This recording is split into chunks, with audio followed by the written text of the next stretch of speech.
Yo, another day, another vlog na naman. Nagpasama nga pala sa akin yung tiyahin ko na si Auntie Bekbek sa lakad niya. At dahil nga mabait ako na pamangkin kaya hindi ako tumanggi.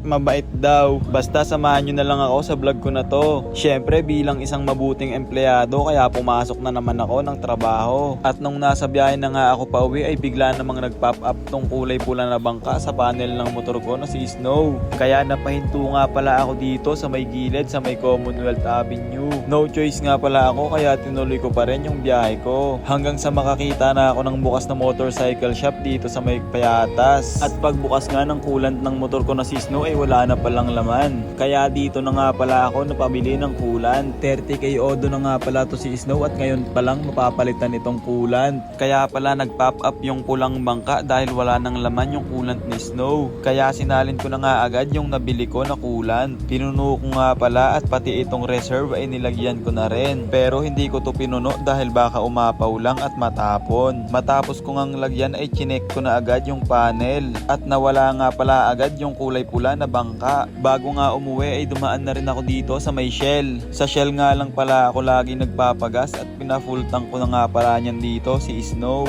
Nagpahinga nga lang pala ako saglit sa bahay at pagdating nga ng tanghali ay bumiyahe na rin agad ako. Alas 2 nga dapat ng hapon ay dapat nandun na kami sa destinasyon ni Auntie Bekbek. Kaya before 12 PM ay bumiyahe na rin agad ako papunta sa kanila. At tamang hintay nga pala kami dito ni Snow na dumating siya. Hanggang sa bumiyahe na nga kami at nandito na nga pala kami sa may EDSA. At dito nga pala yung naging destinasyon namin sa may ospital sa may Mandaluyong. Dito ko na nga rin pala pinark niyan yung motor ko na si Snow sa tapat ng laboratory. At napansin ko nga dito na nakabuka yung takip ng reserve ng coolant ni Snow. Nawala nga pala yung tornilyo niya kaya bumuka. Mabuti na nga lang at hindi nalaglag itong takip. Mabuti na nga lang din at may nakita akong tornilyo na sukat sa compartment ni Snow. Kaya tamang kalikot na nga ako niyan dito nang wala sa oras. Minimal problem nga lang pala ito kaya saglit ko lang inasikaso at okay na rin agad. Teren! Safe and sound na nga pala ulit yung coolant ni Snow. Nung okay na nga ay naglakad-lakad na rin ako para makahanap ng pupwestuhan ko para makapagpahinga. Doon na nga rin pala ako tatambay at maghihintay kay Auntie Bekbek. Wala pa nga rin pala ako na itong tulog kaya medyo ang pangit na ng itsura ko. At dito nga pala yung nahanap ko na pagtatambayan. Waiting area nga pala ito kaya walang problema na tumambay rito. Saglit pa nga lang ako nakatambay dito at maya-maya nga lang dumating na rin agad yung napakaganda kong tiyahin. At dahil nga okay na yung lakad niya kaya bumiyahe na rin agad kami pa uwi. At dito nga pala ulit kami dumaan pa uwi sa may EDSA. Dahil nga nakakagutom yung lakad namin kaya dumaan na muna kami rito sa may Jollibee Commonwealth. At ito na nga pala yung itsura ko niya no, hindi nakaaya-aya. Naka-order na nga pala kami niyan dito at tamang hintay na lang kami. Dito nga pala ako madalas humihinto kapag nagugutom ako dahil mabilis lang dito. Hindi crowded at may magandang view pa ng Commonwealth Avenue sa labas. Makalipas nga ang ilang saglit na paghihintay at dumating na rin yung pagkain namin.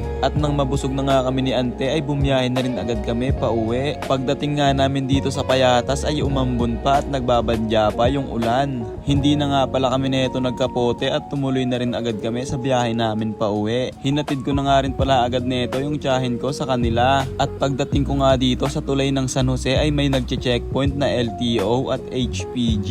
Marami nga palang motorista dito na hindi tumuloy at nakatambay lang. Siguro wala silang mga lisensya at papel ng motor. O kaya naman ay marami silang violation. Wala ka namang dapat ikatakot kapag may checkpoint. Lalong lalo na kung alam mo na kumpleto yung papeles mo. Kumuha nga lang pala ako ng clip doon sa may tulay ng San Jose at dumiretso na rin ako pa uwi. At pagdating ko nga sa bahay ay sinalubong ako ni mama at ng pamangkin ko. Mabuti na nga lang at may pasalubong ako na yum burger. Nakauwi na nga rin pala niyan galing sa school yung bunso kong kapatid na Pango. Kaya may pangit na naman sa vlog ko. Hanggang dito na nga lang pala yung vlog ni Uncle Break guys. Salamat sa panonood!